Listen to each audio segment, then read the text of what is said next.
Morning, everybody. Hope everybody had an awesome Thanksgiving break. Got a nice little time off from school with your families. We only got 3 weeks till Christmas break. And it's going to fly by. Still got Fam 5 going. Honestly, this week it's a beast. It is heavy on multiplication, heavy on long division. Got some new stuff in there too. Good thing is, we quizzed on multiplication before Thanksgiving, I think, and we did awesome. I was super proud of how hard they worked. They definitely have it down, the concept, and being able to do that 2x2 multiplication. We still got it in Fam 5, but I was pumped about that. We are technically starting, or supposed to be starting, long division today. Another reason I love Fam 5. They have already been exposed to long division. They've been doing it for almost a month now. Doesn't mean that it should be easy for us because it is a challenging concept, but they've already had this pre-taught, so it's not as overwhelming as it might be if they were seeing it for the first time. So for Fam 5 this week, we're going to quiz on Friday depending on how it goes. Maybe we'll have the same 5 questions next week. I'm not going to go over number 1 just because it is a 2x2 multiplication problem. If you need some support with that question, you can go back to the previous video and get some review there. I think this is like the 4th or 5th straight week we have had this in Fam 5, so my expectation should be that we're kind of rocking and rolling on that one. 2 is going to be tough.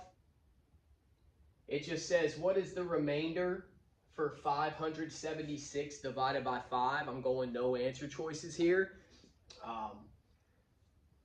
Again, I don't know how fair it is to give him that question on a quiz without answer choices, so I'm leaning towards giving them to them on Friday.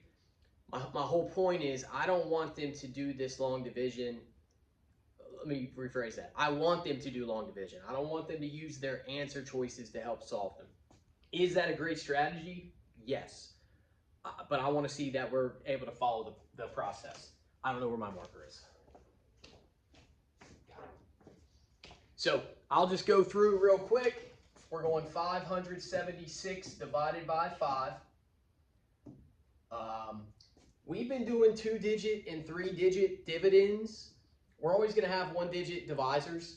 I gave them some resources today where if they're doing really well on this, they can challenge themselves a little bit. If you ask them about it, they'll be able to show you where to go to find those.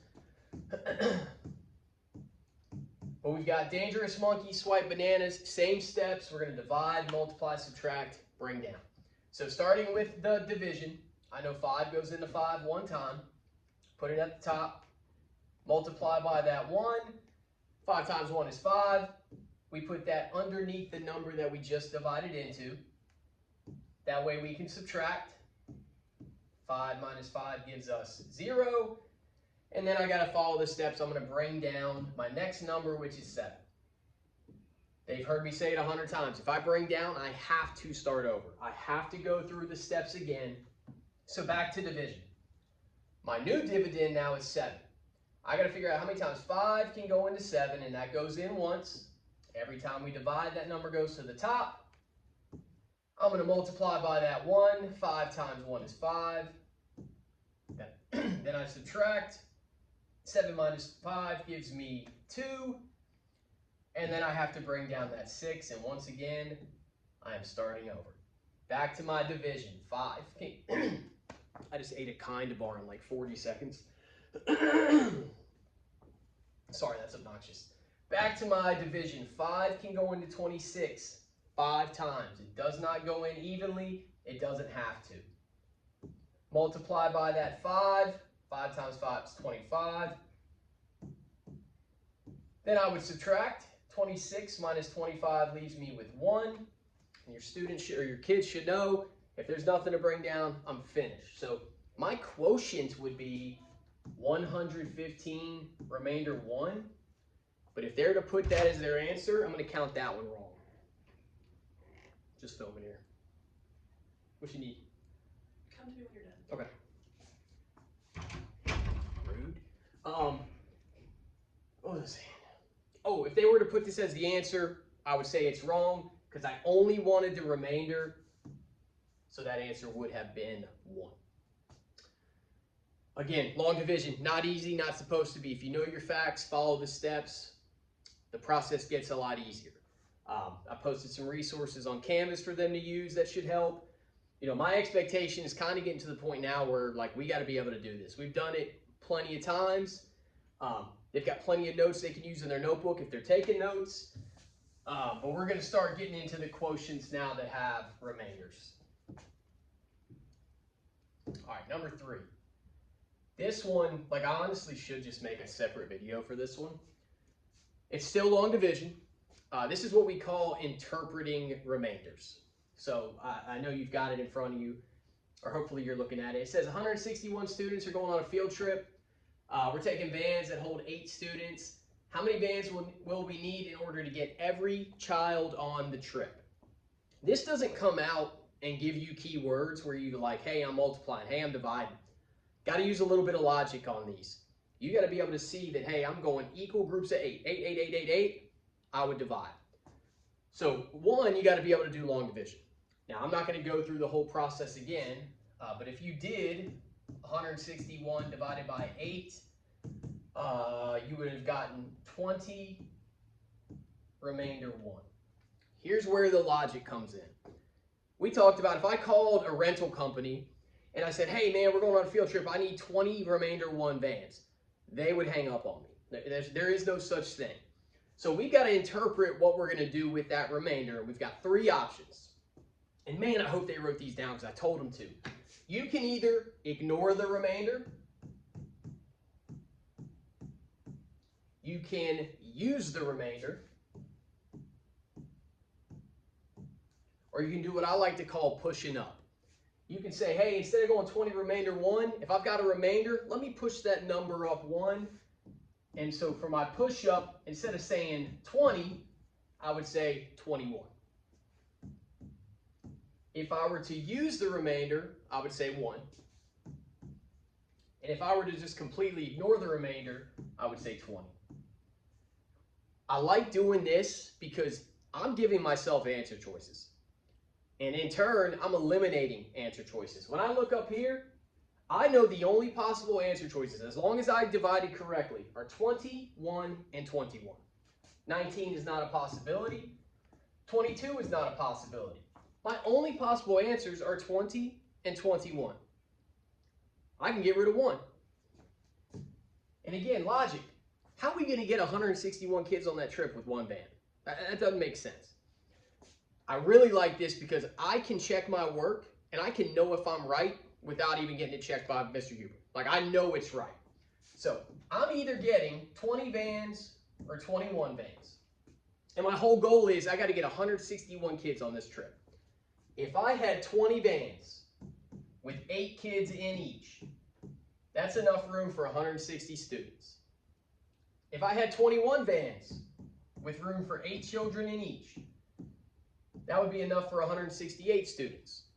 Logic. We've got to get 161 students there. If we had 20 vans, would that be enough? And the answer is no. So the conversation we had this morning, because of course a hand went up right away. Well, we don't have 168 students. Would we rather have extra room or not enough? In this case, we want to have extra room because if we take 160 kids and we leave Lincoln behind, that wouldn't be fair. We would get him an extra van. He'd have more room than anybody. So when we interpret the remainder, we got to see if it's answering the question. We got to see, hey, do I have enough room for all these kids? Now, I could change this question. I could say, hey, how many vans will be full?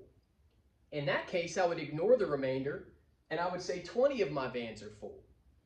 I wouldn't be able to say 21, because if I had 21 full vans, that would be 168 kids. Only got 161. I could change this question to where I would use the remainder.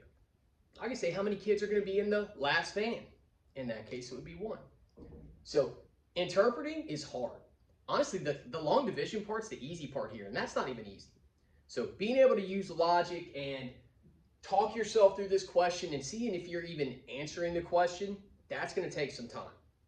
Like, that will take more time than anything with long division. That's why being able to do the long division is so important. Because if we can't long divide, we're not even going to be able to interpret. That question's a beast. I love those. But I'm also a nerd and like that kind of stuff. All right, question number 4.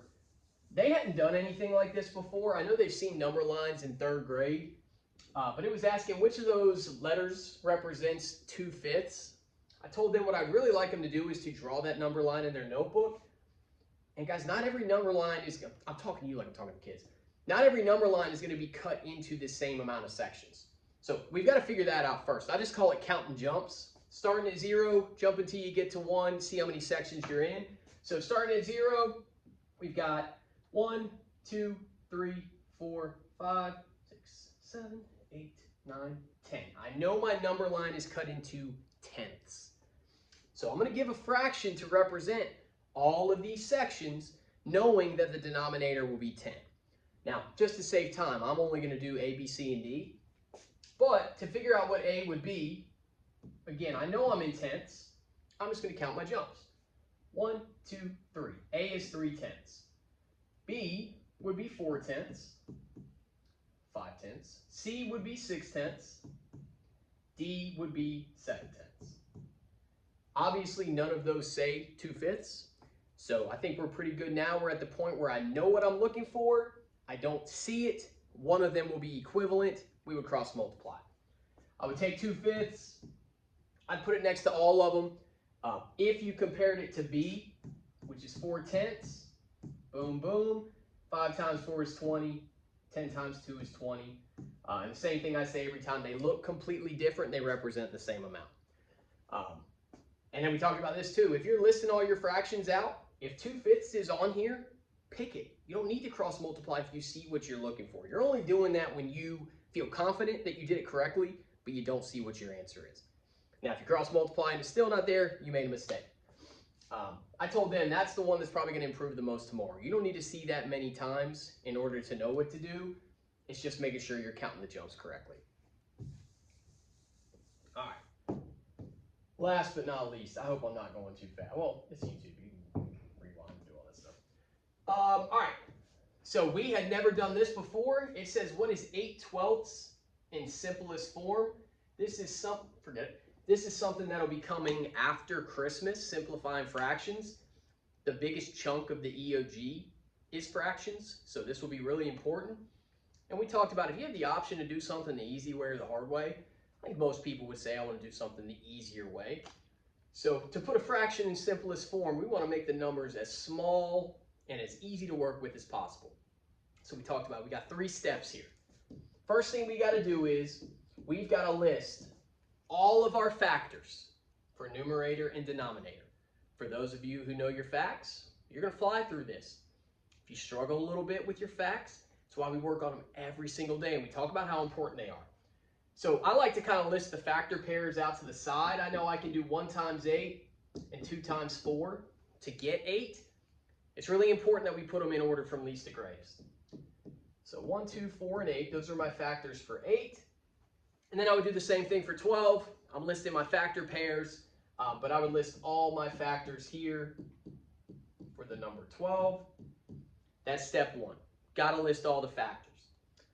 Step 2, we got to find something called the GCF. We talked about that being the greatest common factor. Greatest meaning biggest for our numbers. Common meaning the same. And then the factor is just your factor. So I'm looking for the biggest number that they both have. In this case, it would be 4. Now here's why knowing your facts is really important. Let's say you missed a factor pair down here and you thought the GCF was 2. Well, if you thought the GCF was 2 and you didn't check it, you would miss this question. So step 1, list the factors, done. Step 2, find the GCF, done. Step 3, we are going to take our original fraction of 8/12 and we're going to divide the numerator and the denominator by the GCF. 8 divided by 4 is 2, 12 divided by 4 is 3, which is why it would have been 2/3. There are going to be people who try to cross multiply on this. Sometimes it will work, sometimes it won't. But if you cross multiply 8/12 with A and B, they would both be equivalent. The reason you would get A is if you had the wrong GCF. But even with that, I would say you shouldn't have an excuse to miss it, because once you get your final answer, you should do it again. Check it. List your factors for 2. It's 1 and 2. List your factors for 3. It's 1 and 3. When your GCF is 1, you're done. So I know that that's correct. But if somebody chose 4/6 and they listed all their factors, they would see, oh no, my GCF is 2. I have to keep going. Because if you said 4/6 was the answer, I would know, hey, you didn't check, because you could have done it one more time to work your way down to 2/3. My hope is that we know our facts so well that we only have to do it one time. That's going to take some time. They might completely understand the process for tomorrow, but putting it into practice is just going to take a little bit of repetition. So I am curious to see how we end up doing with these, just because a couple of them are tough questions. But again, that's the benefit of seeing them early. We're trying to cause minimal stress for when we get to some of these things that are really challenging, because at the end of the day, it's just numbers. This should not be something that gets us down or frustrates us. We gotta have mental toughness. These videos are a big part of that. Taking notes is a big part of that. Asking questions is a huge part of that. So again, I flew through that pretty quickly. I hope you can take some time to sit and look at your child's Fam 5 notebook, see how they're solving questions, see if it matches what we're doing here. But again, these Fam 5 quizzes on Friday are so important. So if you are watching, thank you. If there's any questions you have, as always, please reach out. But I am looking forward to seeing some awesome numbers and some awesome results on Friday. Thank y'all.